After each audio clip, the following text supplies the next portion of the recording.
Assalamualaikum student, welcome to our channel Educate G।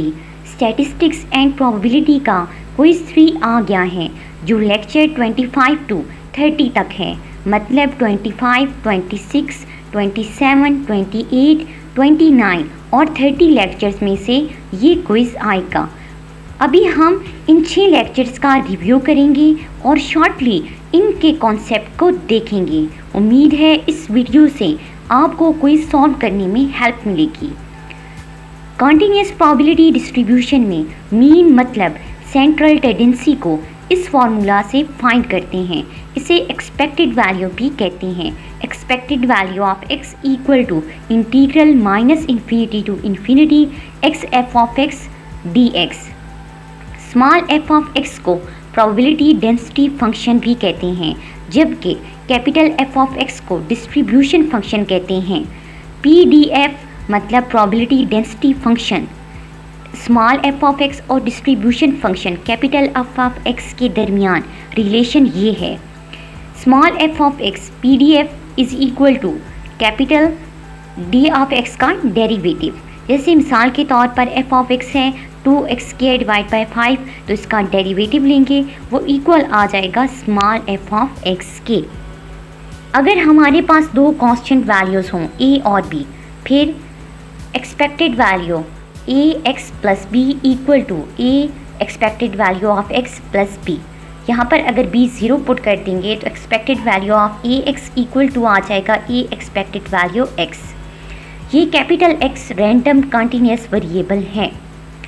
Movement about the origin 4 होते हैं। μ1 dash is equal to e of x होता है, मतलब first movement about the origin equal होता है integral minus infinity to infinity x f of x d x. μ2 dash equal होता है, मतलब सेकेंड मूवमेंट इक्वल होता है e एक्स स्क्वायर के equal to integral minus infinity to infinity X square F of x. और फिर इसी तरह थर्ड जो मूवमेंट है उसमें x³ ले लेंगे, फोर्थ मूवमेंट में x4 ले लेंगे। मूवमेंट अबाउट मीन μ1 जो होता है मीन के अकॉर्डिंग इक्वल टू 0 होता है, और μ2 होता है μ2 डैश माइनस μ1 डैश स्क्वायर के। μ3 इक्वल होता है μ3 dash minus 3 μ1 μ2 dash plus 2 μ1 dash whole cube. μ4 equal होता है μ4 dash minus 4 μ1 dash μ3 dash plus 6 μ1 dash whole square μ2 dash minus 3 μ1 whole power 4। Movement ratio मतलब जो मूवमेंट से हम कैलकुलेट करते हैं वो दो होती हैं। फर्स्ट मूवमेंट रेशियो β1 और सेकंड मूवमेंट रेशियो β2 है। β1 इक्वल होती है थर्ड मूवमेंट का स्क्वायर लें, डिवाइड करें सेकंड मूवमेंट के से, और β1 को हम स्क्यूनेस फाइंड करने के लिए इस्तेमाल करते हैं। अगर β1 इक्वल टू 0 है तो डिस्ट्रीब्यूशन जो है वो सिमेट्रिक है, मतलब नॉर्मल हमारे पास डिस्ट्रीब्यूशन है वो सिमेट्रिकल है। और अगर हमारे पास ये ग्रेटर देन 1 है तो पॉजिटिवली स्क्यूड है, और लेस देन 1 है तो नेगेटिवली स्क्यूड है। β2 मतलब जो सेकेंड मूवमेंट रेशो है वो इक्वल होती है मूवमेंट 4 डिवाइड बाई मूवमेंट 2 का स्क्वायर के। β2 को हम फाइंड कर्टोसिस के लिए यूज़ करते हैं कि कर्टोसिस को आप यहाँ से फाइंड कर सकते हैं। कर्टोसिस मतलब कर्व की फ्लैटनेस या पीकनेस।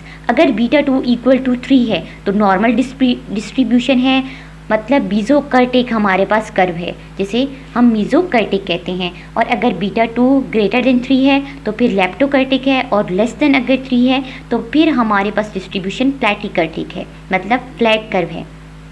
Joint distribution, the distribution of two or more random variable which are observed simultaneously when an experiment is performed is called joint distribution। जब हम रैंडम वेरिएबल के साथ डील करते हैं तो एक अगर रैंडम वेरिएबल है तो यूनिवेरिएट डिस्ट्रीब्यूशन है, अगर 2 है तो फिर बाईवेरिएट, 3 है तो ट्राईवेरिएट, और अगर इससे ज़्यादा है तो फिर मल्टीवेरिएट हमारे पास सिचुएशन आ जाती है।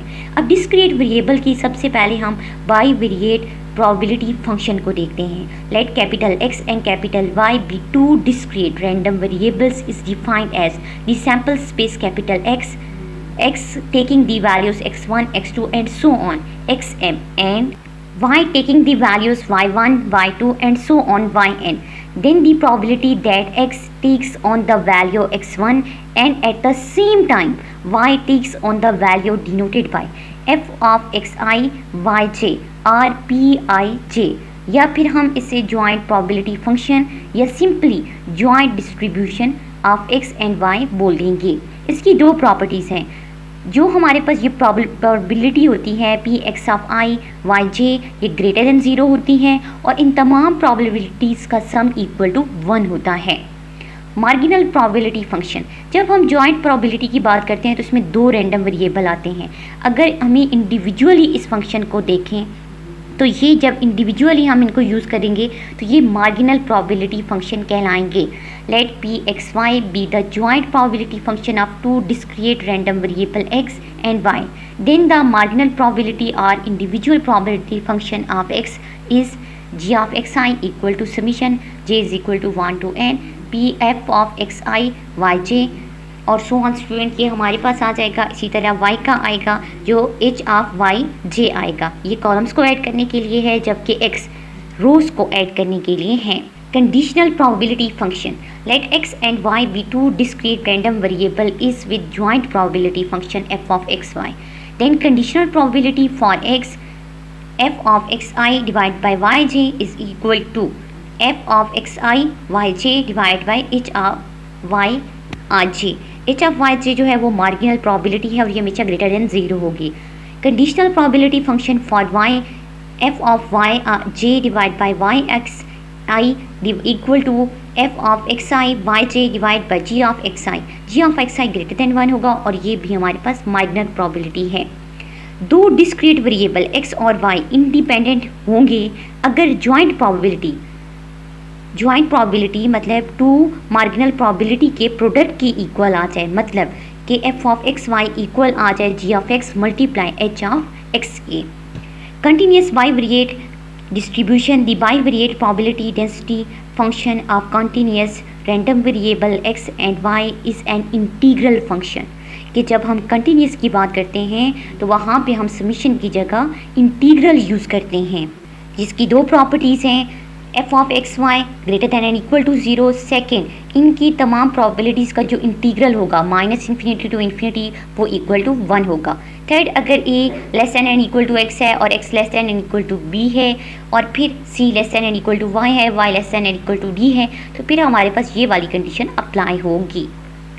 Marginal probability function for continuous variable के लिए ये होगा कि G of x is equal to minus infinity to infinity F of x Y D Y. H of x is equal to होगा minus infinity to infinity F of x Y D X. Conditional probability function for X is F of X divide by Y equal to F of x Y divide by H Y. इसी तरह conditional probability function for Y is F of Y divide by X equal to F of x Y divide by G of X. Bivariate probability distribution की दो properties भी हैं, मतलब expected value of X plus Y equal to expected value of X plus expected value of Y. दो random variable के sum की expected values उनकी expected values के सम की इक्वल होती हैं, इसी तरह उनका डिफरेंस भी इक्वल होता है। सेकंड प्रॉपर्टी, अगर दो वेरिएबल एक्स और वाई इंडिपेंडेंट हैं तो उनके प्रोडक्ट की एक्सपेक्टेड वैल्यूज़ उन वेरिएबल्स की एक्सपेक्टेड वैल्यू के प्रोडक्ट के इक्वल होती हैं। एक बात नोट करें, कंटिन्यूस वेरिएबल में सम को इंटीग्रल से रिप्लेस करते हैं। अब डायरेक्ट हम इनको इन फार्मूला से कैलकुलेट कर सकते हैं। अब अगर हमने चेक करना हो कि वेरिएबल इंडिपेंडेंट है या नहीं तो फिर हम इस रिलेशन को यहाँ पर यूज़ करेंगे। अगर ये ट्रू हुआ तो वो हमारे पास इंडिपेंडेंट हैं। Covariance of two random variable, अगर हम x को y को इस तरह मेजर करें कि x और y की वैल्यूज़ इकट्ठे इंक्रीज़ कर रही हैं या डिक्रीज़ कर रही हैं तो इसे सिग्मा एक्स वाई और कोवेरियंस एक्स वाई से रिप्रेजेंट करेंगे और इसे covariance of two random variable बोलेंगे। और इसका ये फॉर्मूला है, शॉर्टकट में हम इसको ऐसे भी पुट कर सकते हैं। और अगर एक्स और वाई इंडिपेंडेंट हो तो फिर हम ये वाले फार्मूलाज़ को यूज़ करेंगे और ये इक्वल टू 0 आएगा। तो टू इंडिपेंडेंट वेरिएबल की कोवेरियंस मतलब 0 होती है और कोवेरियंस अगर वेरिएबल की इटसेल्फ लें तो वो वेरियंस आएगी। दो रैंडम वेरिएबल की कोरिलेशन को रो एक्स वाई से या को रिलेशन एक्स वाई से रिप्रेजेंट करते हैं और इसका ये फॉर्मूला है। अगर एक्स और वाई इंडिपेंडेंट होंगे तो फिर इनका को रिलेशन भी इक्वल टू 0 होगा। बाइनोमियल डिस्ट्रीब्यूशन, ये एक डिस्क्रीट प्रोबेबिलिटी के लिए यूज़ किया जाता है। इसको जेम्स बर्नौली ने डिस्कवर किया। बाइनोमियल एक्सपेरिमेंट की 4 प्रॉपर्टीज़ हैं। Every trial result in a success or a failure. The successive trials are independent. The probability of success P remains constant from trial to trial. The number of trials N is fixed in advanced. ये 4 properties को इसमें आ रही हैं student, और आप इनको सही करके याद कर लें। बाइनोमियल डिस्ट्रीब्यूशन का ये फॉर्मूला है कि P of x is equal to x equal to combination n x p raise to power x q raise to power n minus x।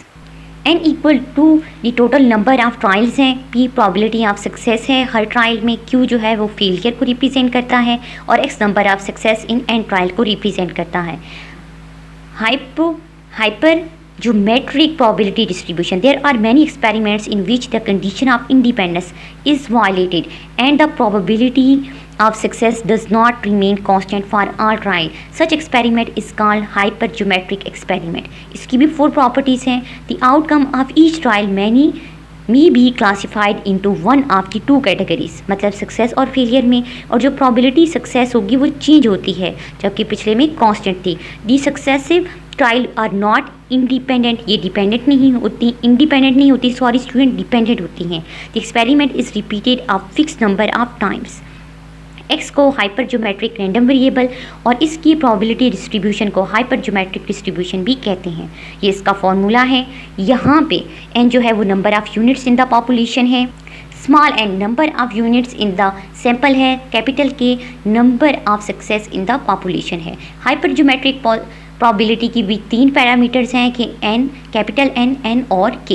ये अप्रोप्रिएट होंगी अगर a random sample of size N is drawn without replacement from a finite population of N unit.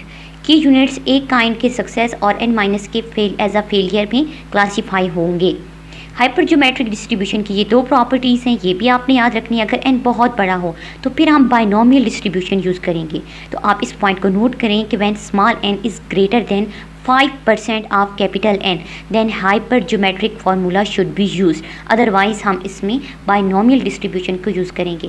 कहने का मतलब ये है कि N less than होगा हमारे पास 0.05 के लिए। नेक्स्ट है जी कि हम माइक्रो मतलब म्यू यहाँ पर मीन और जो सिग्मा है वो स्टैंडर्ड डेविएशन के लिए यूज़ कर रहे हैं, और नॉर्मल डिस्ट्रीब्यूशन में ये दोनों इस्तेमाल होते हैं। A change in the mean micro shift the distribution to the left और to the right along X axis. फिर आप देख सकते हैं, आप इसको भी याद कर लें कि जो सिग्मा 1 है वो लेसन होता है सिग्मा 2 से, और ये लेसन होता है सिग्मा 3 से। आइसोम्प्टोटिक में हमारा जो नॉर्मल कर्व है वहाँ पे एक्स एक्सिस अप्रोच करता है प्लस माइनस इन्फिनिटी को, और जो म्यू 3 है मतलब जो मोमेंट 3 है वो हमारे पास वो नॉर्मल डिस्ट्रीब्यूशन में 0 होता है।